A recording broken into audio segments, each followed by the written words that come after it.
Всем привет, ребята, я продолжаю играть в игру Raid, это основной аккаунт, разработчики просто гении. Я зашел в игру, чтобы побить КБ, то есть время 0:0, КБ вот сейчас должен обновиться, да, а меня встречает табличка о том, что так и так, через 20 минут будет перезагрузка сервера. Я просто поражен гениальности этих людей. Так, я вот думаю все насчет Разана, стоит ли мне его тестировать. Дело в том, что при Разане у меня там немножко нехорошая расстановка, да. У меня перед станом караульная, точнее перед первой масухой босса у караульной слетает контратака от череполома, а после второй масухи она должна повесить блок штрафов, да, и получается, что она в таком случае не наложит... Точнее, наложит блок штрафов, но она будет, скажем так, не отхиленная. И это, конечно, огромная проблема. Поэтому, наверное, нет. Разные я пока тестировать не буду. Я еще подумаю насчет его тестов. Потому что на войдовом КБ, мне кажется, такая компашка не будет работать. То есть там либо разом надо скорость менять, либо менять скорость караульной. На караульной я скорость не хочу менять. Ладно, забираем награду. Войдовый осколок сегодня у нас. Щит ни о чем, продаем. Сакральный осколок. Прям посыпались сакралы, это хорошо, потому что очень долго ничего не падало. А тут почти каждый день падает, это очень круто.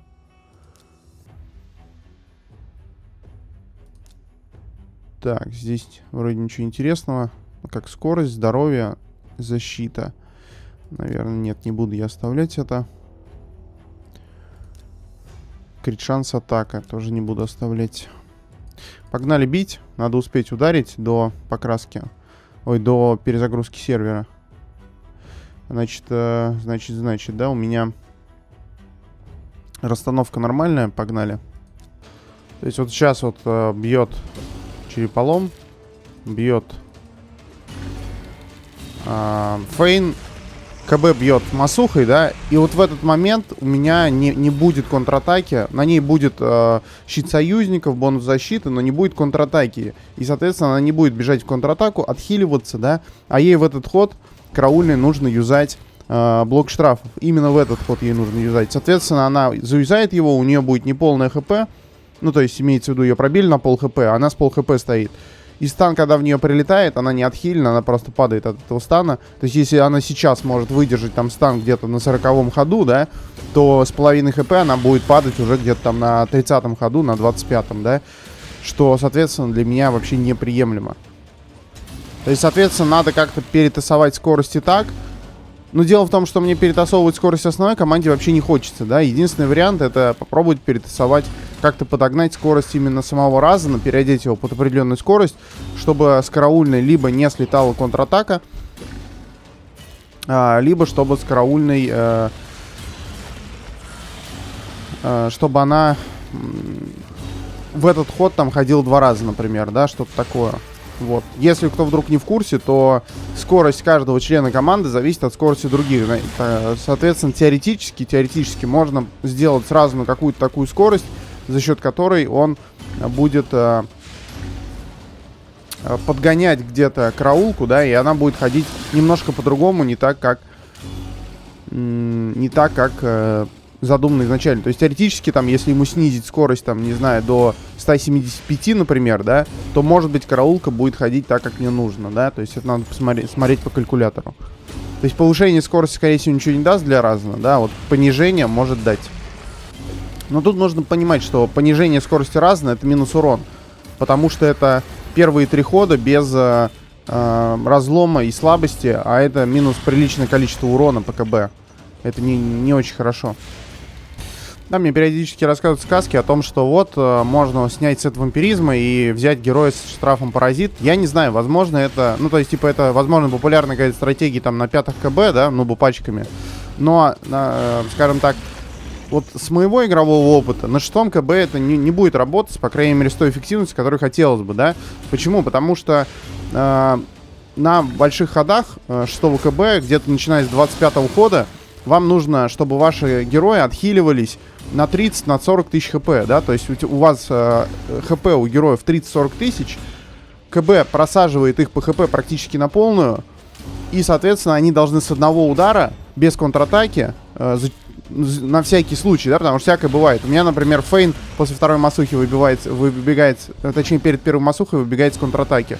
У меня череполом, у него контратака только с таланта, да, не всегда срабатывает. И, соответственно, вот эти герои должны с одного удара, если вдруг не прокнет ВДМ, они должны отхилиться на фулл. Вот. Если они этого не будут делать, то, соответственно, после второй масухи в них летит стан, и они падают, да. А это минус пачка.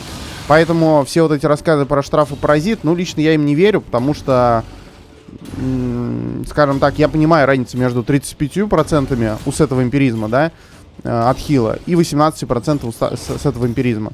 Тьфу, у штрафа паразит. То есть, для каких-то, да, там, пачечек, которые там бьют на 6 КБ, ой, на 5 КБ что-то, может быть, и зайдет. Теоретически, может быть, и на 6 КБ пачка будет работать, но эта пачка там с условным каким-нибудь Бадальказаром плюс штраф-паразит, да, то есть по факту 2 отхила вместо одного с этого вампиризма, да, то есть когда я своей пачкой хожу, у меня она вся хилится чисто только за счет с этого вампиризма и живет там по 40 ходов, да, вот. И теоретически, да, мы можем от этого избавиться, взяв Бадальказара и взяв штраф-паразит. Тогда она тоже будет там хилиться до 40-го хода, если доживет до этого, да. Вот, кстати, рекордный урон, идем на рекордный урон.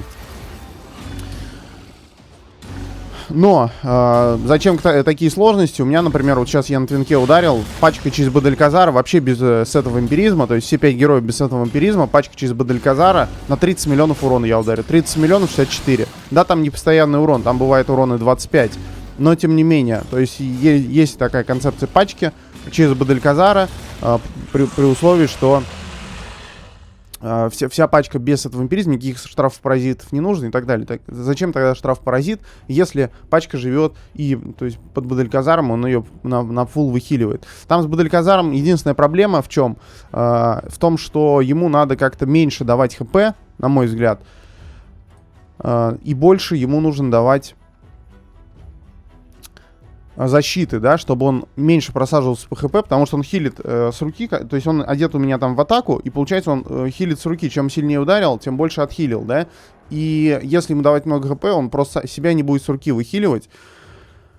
Вот, поэтому ему надо снижать ХП хотя бы там до 30-35 тысяч, а защиту поднимать наоборот, чтобы у него и выживаемость была, и в то же время он мог себя выхиливать. Ну, какое-то такое у меня видение этого героя, да. Вот. Ну а так в целом, то есть на своем примере я, скажем так, себе показал, что такое реально. Ну а то, что я там вам покажу, не покажу, скоро там, я не знаю, может через неделю, не через неделю, может через 2-3 через недели будет видео про ту пачку, которая у меня на твинке, да, то есть сколько она урон набивает,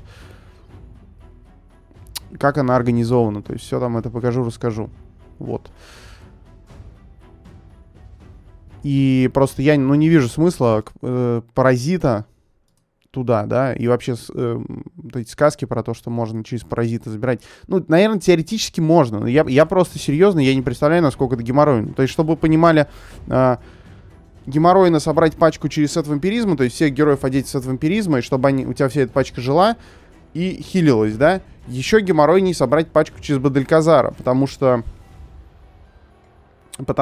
если вдруг ты до этого его не использовал, тебе нужно переодевать всех героев, да, и снимать с них сет вампиризм, потому что по факту он им не нужен. Бадальказар их теоретически может всех выхилить на 6 КБ, если его нормально одеть в атаку. Вот. И, соответственно, самого Бадальказара надо одеть так, чтобы он сам себя смог выхиливать и всю команду смог выхиливать. Так, я захожу на 5 КБ и, наверное, пока сижу не отсвечиваю, жду, что у нас там с перезагрузкой сервера будет. Вот. То есть можно пока что там ударить урон или потом ударить, ну посмотрим. Так, команда та же, заходим. Вот, а через штраф-паразит, даже если теоретически представить, что такая команда есть, то она прям мега геморройно должна одеваться. Потому что любой момент, когда у тебя штраф-паразит там не повесился, любой момент, когда у тебя не висит, например, штраф слабости, штраф защиты, и у тебя команда бьет меньше, да, из-за этого, и она теоретически там может не дохилиться, да. То есть чем страшен недохил? Многие не понимают, я так предполагаю, да. После второй масухи босса у вас просаживается команда ПХП. Вот. И если нету бонуса защиты никакого, да, или наоборот он есть на всех висит, да, то стан летит в ту цель, либо в лидера, либо в ту цель, у которой меньше там 90% хп, к примеру, да. То есть если у нас есть один герой, если у нас вся команда отхилилась на 100% или там 95%, да, один герой просел до 85%, то стан полетит в него. Вот. Там есть, наверное, какие-то дебафы, которые, возможно, теоретически не дадут там, чтобы в него стан полетел. Я не знаю, там блок урона, например, какой-нибудь или что-нибудь такое. Ну вот. Но в целом, в большинстве случаев, в обычных пачках, стан полетит именно в того героя, который у которого мало хп. То есть у него и так мало хп, еще и стан летит в него. А стан, он летит еще по интересной технологии. Урон зависит от максимального здоровья врага, да. И, соответственно, там на каком-нибудь 30-м ходу этот стан, там, в соло череполома, если летит с 85% хп, да, то это просто минус череполом с одного удара. И, соответственно, если череполом не отхилился у тебя после второй массухи босса, то, соответственно, у тебя минус пачка сразу. Потому что падает череполом, значит минус пачка. И вот после этого мне люди рассказывают о том, что вот можно играть через паразит, да. Ну, не знаю, то есть как доп его брать, возможно, да, но как доп он нафиг не нужен, потому что можно собрать пачку через Бадрильказара без без паразита, да, можно собрать пачку через сет вампиризма без паразита. То есть для чего этот велосипед, для чего эти костыли придумывать, да? Как пачку на соло паразите, ну, лично я либо не верю, либо считаю, что это прям мега тяжело, что там практически нереально. По крайней мере, мои познания говорят о том, что это практически нереально. Разработчики еще более гениальные, чем я от них ожидал. Они, когда я заходил в игру, я же говорил, что высветилась табличка, что будет перезагрузка сервера через там 20 минут, да? Так вот, оказалось, что они выпустили эту табличку, а в Дискорде написали, что, во-первых, там перезагрузка будет в то время, в котором высветилась табличка. Ну, типа, что там через полчаса будет перезагрузка, да? А потом в Дискорде написали, что, ребят, сори, мы сделаем перезагрузку не через полчаса, а через 50 минут. То есть, типа, в игре они табличку повесили об этом, а сообщили о том, что перезагрузка сервера переносится на 55 минут, они только в Дискорде написали. Гении, просто гении. Ну, сейчас есть возможность, конечно, КБ нормально отбить, это хорошо, конечно, но гениальность разработчиков это... как это сказать? В общем, разработчики гении. Ну, вы сами понимаете, в каком смысле я это говорю, да? Так. Погнали.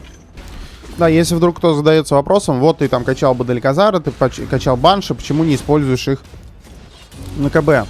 Банши я качал в первую очередь, потому что у меня были проблемы квеста, особенно на зеленом КБ, с битьем КБ редким героем, да, то есть у меня из редких героев, подходящих на КБ, был только КЛ, который там переодет, блин, в 150 меткости, в какой-то там сет стана и так далее, да, то есть, типа, ну, он вообще не подходит под... нынешние реалии там бития 6 КБ. Вот. И, соответственно, нужно было решать этот вопрос. Вот решил, вкачав Банши. Да? Что касается Бадрильказара, в первую очередь он качался именно как герой на зеленого КБ. То есть его нужно будет тестировать именно на зеленом КБ. У него там подбиралась скорость специализирована для того, чтобы он снимал стан. Там кто-то мне писал, что я типа все напутал, и Бадрильказар должен снимать штраф скорости, а перед станом караульная должна вешать этот блок бонусов. Но я типа не понимаю смысл изобретать велосипед, изобретать какую-то фигню, если можно сделать все наоборот, и это будет намного эффективнее, да? То есть караулка вешает блок штрафов перед масухой, перед второй масухой, чтобы не повесил штраф скорости, да? А Бадрильказар снимает потом стан с героя, в которого стан прилетел. То есть зачем что-то другое придумывать? Непонятно мне. Вот, так. Пока автобой. Мне тут просто первые там 10-15 ходов нужно отыгрывать руками на 5 КБ, потому что вот этот гребаный говнюк не вешает щит союзников в таком состоянии. То есть если сейчас нажать автобой, он не повесит щит союзников, потому что на нем висит блок, ну, бонус защиты. Вот потом там они выравниваются по ходам, и уже на, по-моему, 13-м ходу такой проблемы нету. И, соответственно, пачка уже работает нормально. Ну, при условии, что выжигание будет вешать нормально, да. Потому что, как я выяснил, что еще и проблема с выжиганием у этого говнюка. То есть, если он после стана не вешает выжигание из-за того, что полоска дебафов забита, то, соответственно, он выжигание это повесит после первой масухи босса. А значит, он не повесит щит союзников в этот ход. А это, типа, очень плохо. Так, выжигание повесилось. Бонуса защиты нету. И сейчас он нормально щит союзников повесит. И мы продолжим бить ее КБ.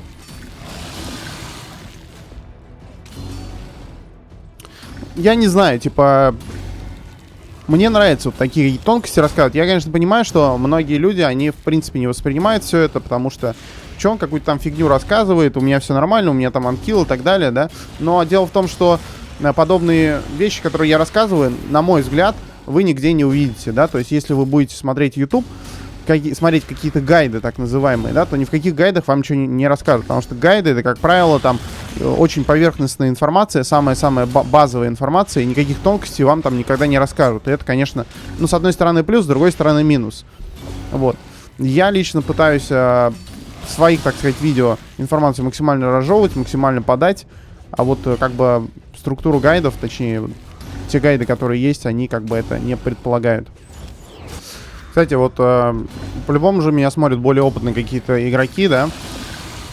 Возможно, кто-то мне подскажет. Я вот, если честно, только сам недавно начал к этому приходить. Вот у нас есть оглушение, то, что урон зависит от максимального здоровья врага.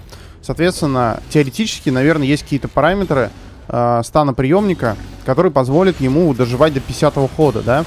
Потому что я тут подумал, так, теоретически можно создать некий типа анкил через двух череполомов. То есть, условно говоря, первый череполом вешает контратаку перед первой масухой и неуяз на себя, да, что позволяет ему пережить, что позволяет ему, собственно, пережить в первую масуху, да, а второй череполом вешает на себя неуяз на вторую масуху.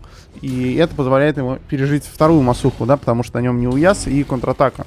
Ну, щит союзников, контратака. Вот, но в таком случае у нас получается, что должен у нас какой-то быть герой под стан босса, который будет на себя стан принимать. И, наверное, теоретически есть какие-то параметры этого героя, там параметры защиты, параметры максимального ХП, да. Скорее всего, этого героя, наверное, не стоит разгонять по защите, сколько стоит его разгонять по ХП. Потому что, наверное, ХП, потому что вот даже на 5-м КБ, видите, вот моя караулка просаживает практически на фулл на 42-м ходу после стана босса, да. Вот. Наверное, есть какие-то более-менее рассчитанные параметры, которые позволяют переживать этот стан босса там вплоть до 50-го хода. Может быть, кто-то мне подскажет в комментариях. Потому что мои караулки, наверное, где-то 30-35 тысяч ХП. То есть, теоретически, если ей дать там 40-45, то, возможно, она будет до 50-го хода доживать. Хотя, опять же, от максимального здоровья врага, да, урон. Непонятно, как он там рассчитывается и что на него влияет. Может быть, наоборот, ей надо больше защиты давать, чтобы этот урон резался от защиты. Не знаю.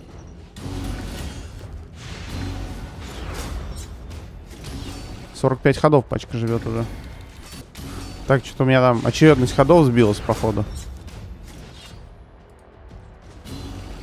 Потому что сейчас блок штрафов не на тот ход наложился. Но приятно. Я люблю, когда у меня пачка доживает до 50-го хода. Сейчас покажу, почему.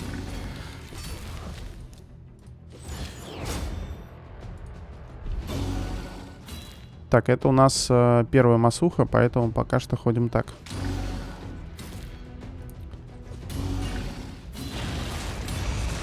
Потому что вот начинает высвечиваться блок воскрешения на 50-м ходу. То есть ты понимаешь, что твоя пачка прожила дольше, чем мог прожить анкил. Это прикольно. Прикольно. Понятное дело, что на 5-м КБ это нафиг не нужно. На 5-м КБ ты успеваешь нужный урон нанести там до 40-го хода. Но все равно прикольно. Вот.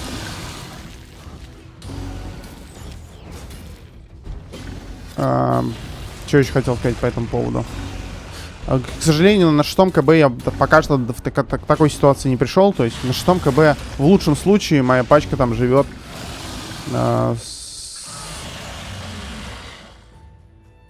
ну где-то 40-45 ходов. Если там поизгаляться, пофантазировать, то может быть 45 ходов она проживет. Там в каком-то виде там один герой там до 45-го хода доживет, да. 52 миллиона, но они нафиг не нужны, то есть, может быть, стоило ударить там и 40, этого бы хватило. КБ зеленый, так что сегодня будут тесты, ну, без записи, но будут тесты у меня Банши на зеленом КБ, посмотрим, насколько она там играбельна. Так, а Бадальказара я потестировать не смогу, да? Хотя почему? Ну, теоретически могу, только он, блин, стан вся будет принимать, потому что он не докачан, не до это, не до то, да, плюс у него таланты не прокачаны. Я ему, кстати, качал таланты, по-моему. А, блин, я вчера вместо того, чтобы пойти качать таланты Бадальказару, я пошел фармить краску, молодец. Но я ему что-то так начал качать и серьезно ничего не сделал. Таланты, ну да, тут ничего серьезного. То есть теоретически можно будет ему таланты качать. Надо посмотреть, будут ли сегодня какие-то события интересные или нет. Давай сейчас пробежимся, кстати, по этому всему. Так, у нас идет разминочный турнир. Турнир паучихи. Турнир паучихи. Ну, с учетом того, что я хочу покачать таланты, наверное, я не буду в нем участвовать. Здесь что у нас? Отправляйся за артефактами в логово дракона и получай щедрые награды. Всего лишь 300 очков надо сделать. Здесь награда ни о чем. То есть здесь я ради синих осколков биться не буду. Ну, типа там ради синего осколка нужно будет, блин, не знаю, там 2000 энергии слить, да? Нафига это надо? Вот. Здесь, смотри, 10 двухзвездочных куриц, 1 трехзвездочная, этот бустер опта, 20 рубинов и так далее. Так, а я вчера, блин, сакрал купил или нет на базаре? Я, по-моему, забыл его купить. Я ждал времени и, короче, так забыл его купить. То есть я последний раз заходил, у меня было где-то, наверное, минут 20 до обновления сакрала, да? И я потом забыл зайти тупо купить его. Ну ладно, сейчас купили. Зато на запись купил. Так, у меня 6000 слитков, да, и 4 дня до Войдового осколка. Но тут есть в помощь такая фишка, что через 4 дня плюс-минус как раз обновление рейтинга будет, да, и в теории я смогу его купить, даже если мне не хватит слитков, я смогу купить, получив награду за первое золото. Это еще там плюс 4500 очков. Но в теории я могу и так накопить, конечно, слитков. Даже без той награды. Опять же, в теории. А так, через 1 неделю 5 дней будет у нас еще легендарный том. Тоже надо про это не забывать. Но для легендарного тома я еще заберу 2 раза награду за лигу, да. Так что это еще там плюс 9000 слитков. Это хорошо. Так, короче, нам надо на дракона походить. И здесь что у нас? Здесь надо мне, блин, доделать небольшое количество очков. Но это я уже буду заниматься после перезагрузки сервера. Сейчас не буду этим заниматься. Сейчас не буду этим заниматься. Крит шанс, меткость, защита. Блин, обидно. Требуется обновление, чтобы мне обновить игру. Мне надо, блин, пересходить в игру. Это потом рендеринг видео. Обидно, конечно. Ну ладно, попробуем сейчас обновиться. Посмотрим, что за прикол будет. Но это, скорее всего, какое-то обновление к слиянию, которое, видимо, вот-вот начнется. Так что будем посмотреть. Так, обнова прошла. Я, возможно, попозже сделаю, ну, типа, там, попозже сегодня сделаю видос там с более подробной. Короче, я не знаю, когда для вас этот видос выйдет и выйдет ли вообще, но, в общем, обзор с обновы я, возможно, сделаю. Но, что я уже обнаружил, у нас изменили коренным образом базар. Базар. Добавили частицы вот эти. Это сейчас мы в слияние перейдем, покажу в частицы. Слияние за частицы, да. Добавили нам аватар за 1000. Я так понимаю, это за 1000 слитков просто аватар себе покупаешь, да? То есть это прям вообще очень круто, потому что до этого стоили аватары по 100 000 слитков. Но это мега дорого. Я так понимаю, что разработчики поняли, что они нафиг никому не нужны. И решили ввести более дешевые аватары. Вот этот бронзовый аватар. И есть у нас еще такой аватар. Вот это мне нравится, прикольно смотрится. Но другой момент, что он будет практически у всех. Вот, 10 000 слитков это не цена. За 100 000 слитков я ни одного аватара не покупал. На мой взгляд, это прям мега большая цена. То есть, типа, это ты 2 месяца не покупаешь сакрал, 2 месяца легендарные тома не покупаешь, и покупаешь себе этот гребаный аватар. Нафиг он нужен, да? Вот, также добавили здесь талисманы типа за 150, талисман субпараметров.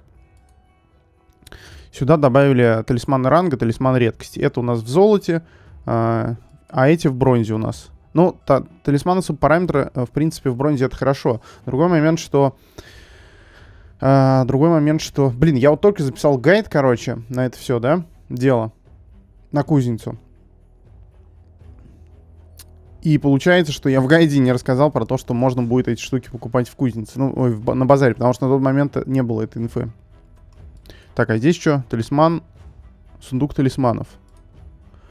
Содержит 3 случайных талисмана, которые повышают шансы создать в кузнице артефакты определенного типа.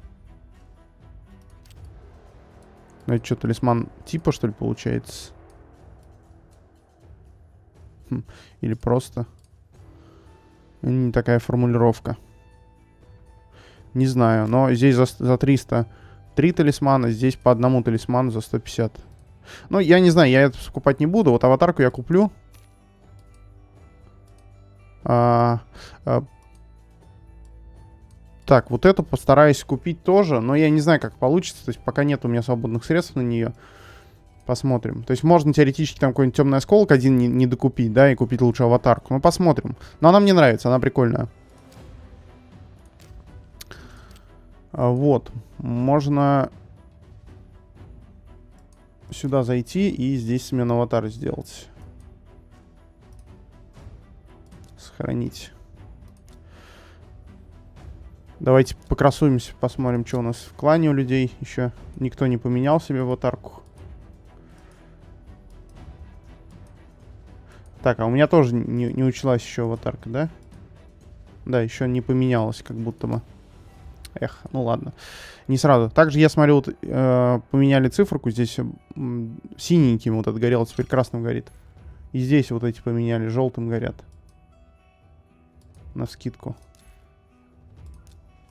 Не знаю, тут, наверное, ничего нового, теоретически. Но, опять же, это надо смотреть обнову. То есть всегда вот так вот лезть в игру, разбираться, что же там добавили, что нет. Лучше дождаться, там в новостях, чуть попозже они выкатят типа описание обновления. Это старое обновление. Сейчас попозже выкатят вот поновее обновление. Но это надо перезапускать клиент для этого. Так, я так посмотрел, что слияния я никакого не видел. Здесь слияния нету. Здесь тоже никакого нового героя из частиц я не вижу. Вроде как. То есть пока что информации по слиянию никакой нету. По-новому. Смотрите, такой момент. Вот здесь вот у нас есть слияние на живоглота. Оно бесконечное, его можно делать разное количество раз. И у нас была возможность всегда вот стрелка и вот этого дядьку делать, получается, из зеленых героев, да, то есть берете зеленых героев, качаете до 30 уровня и делаете этих героев, да, и живоглота потом делаете слияние. Для чего его делают слияние? Ну, как правило, теоретически он помогает воинных фракций, один, да, а так обычно его еще делают там для очков. То есть, ну, по крайней мере, как я это делаю, у меня там выпадают вот эти герои, я их коплю, то есть вот этих у меня 1, этих 4, этот 1, этой нет ни одной, да. Вот, я их коплю и, соответственно, потом просто прокачиваю их до 30 уровня, это довольно-таки дешево, да, потому что это редкие герои, они просто до 30 уровня прокачиваются. Красишь их на 3 звезды и слияешь под некоторые турниры и события. Или только турниры. Я, короче, не помню. Я все время путаю. Там в турнирах или в событиях очки засчитываются. Ну, в общем, где-то засчитываются очки. Там, где нужно не осколки открывать, а героев получать, да. Делаешь слияние этого же живоглота и получаешь 350 очков, да. То есть, в принципе, вариант неплохой. Сейчас вот нам добавили возможность получить вот этих героев, покупать их. Получается, что за 150 слитков у нас есть возможность купить 10 частиц. Соответственно, герой собирается за 1500 слитков. Но это недорого, кстати. Это недорого. С другой стороны, обычный корм трехзвездочный, да, стоит 900 слитков. То есть с этой точки зрения, конечно, это не настолько выгодно. Но в целом, как вариант, вполне себе. Как вариант, вполне себе. Вот, разработчики, видимо, когда базар вводили, они надеялись, что в него будет донатиться огромные суммы денег. То есть они надеялись, что люди будут покупать жетоны за рубины. Ну и, соответственно, чтобы эти жетоны за рубины покупать, нужно донатить в игру, чтобы рубинов было много, да? Ну или достаточно, по крайней мере. И тем самым, собственно, они планировали, что вот люди будут это все скупать. Но вот я, например, для себя выработал стратегию, там, на фри-то-плей аккаунте, тратя 450 рубинов в месяц, да? То есть, ну, относительно недорого в сравнении с тем, сколько рубинов мы, в принципе, получаем. Я забирал себе здесь легендарный том, сакральный осколок, атрибут, частицы на Дрекстера, темный осколок, синий осколок и энергию, да, то есть самые ценные я для себя выбрал, мне хватало на это слитков, да. Ну и, в общем, они вот понимают, что разводить людей на деньги не получается, и они вот вводили тут до этого аватарки легендарные за 100 тысяч слитков, да, видимо, кто-то повелся, кто-то нет, но их сильно не устроило, но вот они сейчас сделали аватарки более простые, за 1000 слитков и за 10 тысяч слитков, такие я готов покупать. Ну, вот даже там готов, не знаю, один месяц, ну не один месяц, а одну неделю темный осколок не забирать. Ну или в теории я могу, например, не выкупать атрибут, да, несколько дней. Но это получится, дней 20 мне придется атрибут не покупать, и я спокойно себе заберу этот аватар. Такие вот дела. Так, за обновление нам дали ключик. Мне он пока не нужен, он будет висеть здесь просто на всякий случай, если вдруг где-то пригодится. Вот. Так, у меня здесь 3 бустера опыта. Когда я их активирую? Наверное, ближе к вечеру я их активирую. Мне еще, по-моему, сегодня вот этот бустер опыта надо активировать. То есть у меня сегодня, блин, бустеров опыта очень много. На 4 дня активируется. Еще, блин, через 3 дня у меня отсюда бустер опыта будет активироваться. Ну или, наверное, я его также сегодня вечером активирую. То есть сегодня вечером все бустеры опыта активирую. С другой стороны, нафига мне ждать? Я просто сейчас активирую. Ну там типа лишних... полчаса мне ничего не... Ну, не то, что полчаса, там лишние 6-10 часов мне ничего не изменит. Смысла тянуть до завтра никакого нету там, да. Проще их сегодня активировать, чтобы точно ничего не забыть.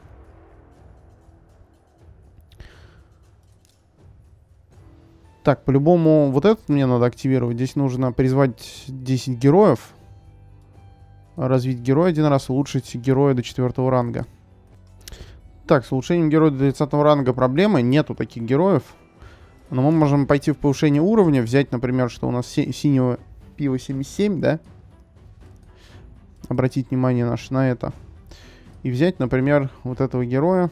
Залить пивом до 30 уровня. И потом перевести на 4 звезды. Ну, я обычно так выполняю это задание. Так. Сюда мы докормим белых героев. Нам все равно надо место освобождать под открытие 10 осколков. По-моему, мне... ну как раз сейчас сюда скормится. И вот этих вот скармливаем. Пожертвовать. Сойдет. Так, то есть это мы все должны довыполнить. А призвать 10 героев нужно.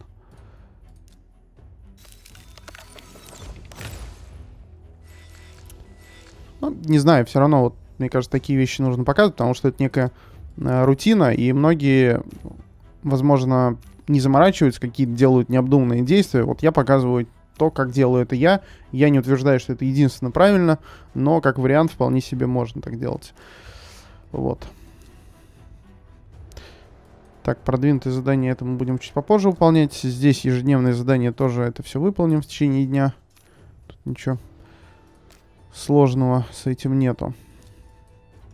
Сейчас просматриваю героев, пока героев новых нету. Но их, видимо, подключат в момент, когда запустится слияние. Скорее всего, со слиянием у нас новые герои будут введены. Так, бустер опыта здесь на 3 дня 23 часа, да, соответственно, мы сразу еще и активируем вот отсюда из продвинутых заданий, потому что здесь через 4 дня у меня, собственно, этот бустер опыта все равно нужно забирать, да.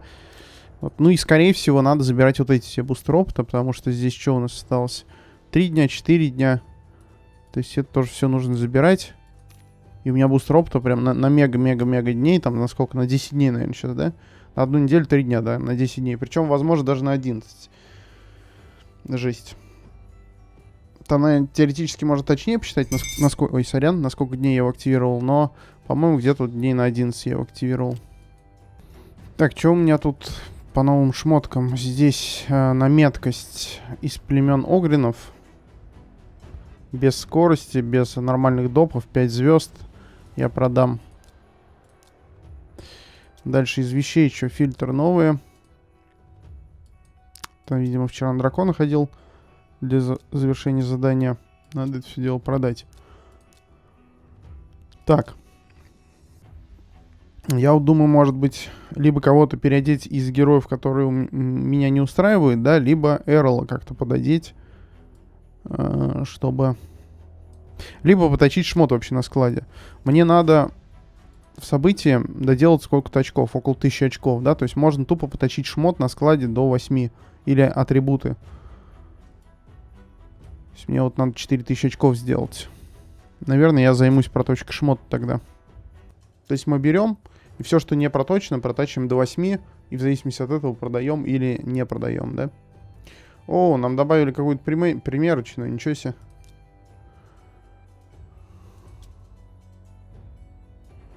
Примерить. То есть здесь пишется цена, сколько это нам будет надеть. И я могу полностью чувака попримерять. Любые шмотки. Здесь пишется, сколько это будет стоить в надетом, да? И пишется статы. Какие были статы до этого, какие стали статы после того, как я эти вещи одел, да? Ну, не знаю, может быть, не самый удобный интерфейс, но это лучше, чем ничего, да? И зайти в параметры героев. 44 тысячи. Это пишется те статы, которые были. Скорее всего. Или наоборот, это статы, которые... Я что-то запутался, блин.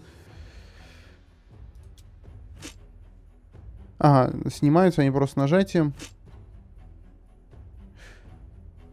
Да, статы пишутся, которые были. Вот эта вот колонка, это какие были статы, а это колонка, которые статы будут, когда ты оденешь те или иные предметы. Ну, прикольно, прикольно. Сделали, молодцы. То есть можно теперь теоретически сначала надеть все на героя, да, а потом уже принять решение, одеваем мы или нет. Удобная функция. Хоть что-то хорошее делают разработчики. Это радует, конечно, на мой взгляд. Так, я тут заливщиками решил заняться. 4-я руна подряд не точится, это просто жесть. То есть рунами заливать, просто забей. Мне люди на раз пишут, что вот ты там... Того-то героя рунами не дозалил, мог там больше скорости, например, дать. Но когда героя на КБ одеваешь, например, ты можешь больше статов дать, а скорость потом доточить, ну, недостающую, там, 20 скорости, например, рунами, да. Но дело в том, что лучше я руны подсейвлю под что-то более ценное. Вот сейчас вот тупо начал одевать персонажей, да. Я потратил 3 или 4 6-звездочных руны. Все 5-звездочные потратил, их было штук 7. 4-звездочных было штук 25. Но вот 3-звездочные, 2-звездочные, 1-звездочные не тратил, их и так мало, да. И вот это все руны, которые остались на данный момент. Хотя ничего серьезного не делал, просто заливщиков, 3 заливщиков переодевал. То есть это Арбитр, Александр Ловец. И вот такая вот свистопляска. Значит, что по итогу мне удалось добиться? Арбитр у меня был где-то, по-моему, 333 или что-то такое, стал 343 скорости. Просто я уже чувствую, зачастую не хватает мне, ну, того арбитра не хватало мне для того, чтобы обгонять на групповой арене. Но, правда, я сейчас упал в первое золото. В первом золоте, конечно, попроще. Во втором золоте было потяжелее. Но, тем не менее. Значит, у арбитра я тут, по-моему, пару вещей переодел. Вот броник вот этот переодел. Он был на плоскую защиту с такой же базовой скоростью 17, да. Но я вот одел на здоровый на защиту процент, снял его с этого... с ловца как раз таки, да, посчитал, что арбитру это нужнее. Здесь скорость проточилась плюс 7, да, то есть это 6-звездочная руна, она проточилась плюс 7, нормально. Дальше здесь скорость плюс 4, здесь скорость плюс 4. То есть где на арбитр я часть 5-звездочных рун потратил, но вот когда плюс 4, 5-звездочную руну я уже не точу, да, то есть на плюс 4 я перетачиваю только 6-звездочную руну. Но тут оружие не переточишь, потому что оно 5 звезд оружие. Шлем не переточишь, оно 5 звезд. На него на них 6-звездочные руны не точится. Вот, 6-звездочную руну сюда, по-моему, я попробовал поточить. Нет, по-моему, сюда я не стал точить ее, потому что посчитал, что здесь плюс 5, а руна плюс 3, плюс 8, да, то есть она может как точнуться в 3, так и в 8. Ну и, соответственно, ради 3 скорости не стал сюда тратить 6-звездочную руну. Подсейвил ее пока что. Вот, сюда вот, это давным-давно у меня проточилось на максимум скорость. Сюда 7, я уже говорил, да, здесь руны скорости нету. И вот сюда я 6-звездочную потратил, тоже 7 скорости. Знамя дает 30 скорости, чтобы вы понимали, жесть какая. Вот, ну и по итогу такая скорость у арбитра получилась. На мой взгляд, очень-очень достойно 343 скорости. Это прям очень круто. Ну, просто вы должны понимать, что до 300 скорости, все, что до 300 скорости, очень легко поднимается. Вот после 300 скорости начинается прям огромный геморрой с поднятием скорости. То есть ты иной раз должен переодеть кучу шмота, перетратить кучу рун, чтобы поднять скорость там основного заливщика на 2-3 скорости, да. То есть просто гигантское количество действий ты должен сделать, чтобы чуть-чуть скорость поднять. Арбитру перчатки и знамя особого смысла дотачивать я не вижу. Ну, типа, плоскую атаку поднимет, он будет бить чуть сильнее, но оно того не стоит, на мой взгляд, слишком это дорого стоит. Допов никаких там приятных открыться, в принципе, не может. Так, Лиссандру. У Лиссандры был вариант броник чуть-чуть получше одеть, но получше по скорости имеется, да, но я не стал, потому что Лиссандре очень важна меткость, да, то есть вот люди, которые говорят, что Лиссандра там крутой заливщик, во-первых, у нее аура хуже, чем у арбитра, да, то есть у арбитра 30%, аренная аура, у Лиссандры 24%, но во всех боях. Вот. И второй момент, что арбитру мы меткость можем не собирать, нам насрать на меткость на арбитре, да, а у Лиссандре надо максимум меткость собирать, чтобы она была эффективной. И вот у меня вот меткость собрана, здесь стоит знамя. Знамя причем тоже стоит, там, по-моему, могу получше по скорости одеть, но так как это знамя на меткость, стоит именно оно. Вот. У Лиссандры что у нас сейчас получается? 312 скорости, да, то есть это второй заливщик, ну, на мой взгляд, тоже вполне себе достойно. Что-то я там с ловца снял, что-то просто с кого-то снял, да, так вот. Ну и руны потратил, то есть минимум шмотки здесь на плюс 3 проточены. Кстати, вот это по статам недоточена шмотка. Давай проточим.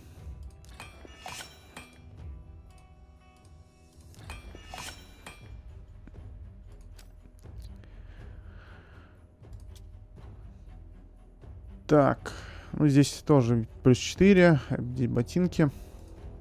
Ну и знамя я уже показывал, да?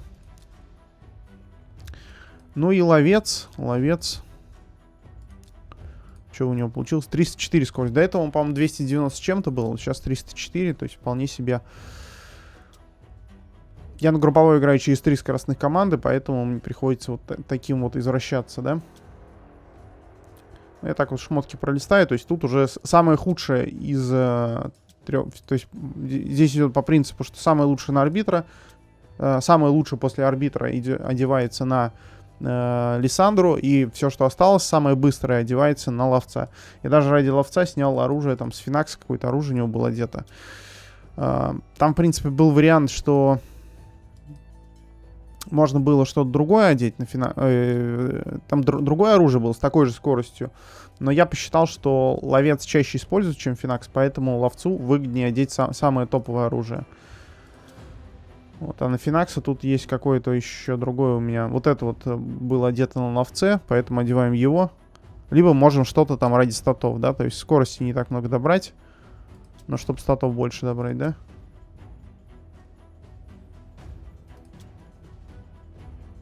Не знаю, что тут такое можно одеть. Вот что-то типа вот этого, например, да. Шанс крит урон надеть. Единственное, что у Финакса оно не проточено, да. Давай пока до 12 наточим. Сейчас посмотрим, что у нас там по выполнению события. Блин, у меня денег нету, а мне слияние выполнять нужно будет. Неприятно, конечно. Ну, в принципе, можно же делать слияние не на все, да. Можно делать слияние, просто там забрать 1500-2000 очков, чтобы забрать осколки. Ну или что там, герой там кто будет. Вот, и все, и не париться. Так, давай посмотрим, что у нас по событиям, по проточке шмота. Чуть-чуть не хватает, 100 очков. 100 очков. Ну, то есть можно вот на Финаксе эту шмотку проточить, можно чем-нибудь другим заняться, не знаю. По факту 100 очков это 2 шмотки проточены на 12. То есть что-то вот типа такого проточить до 12. Правда, зачем синюю шмотку точить на 12, непонятно, но пускай будет. Так, проточил я 2 вещи, 4040 очков оставим. Так, 8000 монет у меня всего лишь. Но посмотрим, надеюсь, на слияние хватит. Если что, в крайнем случае, в слиянии можно будет посоздавать вещи, да, вот живучесть, там, посоздавать и попродавать их. То есть это вообще не проблема. То есть на 10 тысяч, на 10 миллионов серебра я точно... ну, то есть 10 миллионов серебра есть всегда возможность найти. Это, конечно, плюс. Вот. Теоретически я мог, наверное, сегодня еще чем заняться. Это Бадальказара покрасить и доодеть его. Там я ему не одел амулет и не одел ему знамя. Но дело в том, что сейчас будет слияние. Теоретически на слияние может понадобиться краска. Соответственно, лучше эту краску лишний раз не тратить, да? То есть вот у меня не докрашен он. Вот, если мы зайдем в развитие, ну, теоретически там... Краска есть в каких-то количествах. Ее лучше подсейвить, не тратить, да. То есть я тут немножко... Что-то у меня падает с КБ, что-то я подфармливаю периодически, да. Не очень часто я фармлю башни, но тем не менее. И вот лучше я оставлю это все под слияние, да, чтобы под слияние было. Слияние я буду делать в любом случае, какой бы там герой говном не был, я буду делать все время. Делать слияние буду, потому что я... для себя, ну, некоторую цель поставил, там, копить героев, да, то есть, чтобы было огромное количество героев, имеется в виду, там, ну, некая коллекционная часть игры меня интересует в том числе, да, вот, а самый простой способ, это выбивание всех героев из слияния с помощью, вот, слияний конкретно, вот такие вот дела.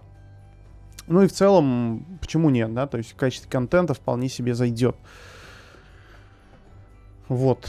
Еще мне интересно иногда, когда у каких-то там людей, которые не понимают сути игры, не понимают, как в нее играть и так далее, горят пердаки, и они рассказывают о том, что слияние без доната делать нельзя и так далее, да. Ну, прикольно. Я свое первое слияние без доната сделал через месяц игры, да, то есть я когда только пришел в игру, заканчивалось слияние на молле, то есть оставалось там неделя или полторы до слияния на молле. И, собственно, я отыграл месяц, чуть меньше месяца, началось слияние на тыкву. И я ее, собственно, сделал, да, то есть без доната, без всякого. Просто взял и сделал слияние на тыкву, вот отыграв игру месяц. И ничего, нормально. С тех пор я не сделал только 2 слияния. Это на Бракуса. Оно было практически сразу после тыквы. Оно было мега коротким.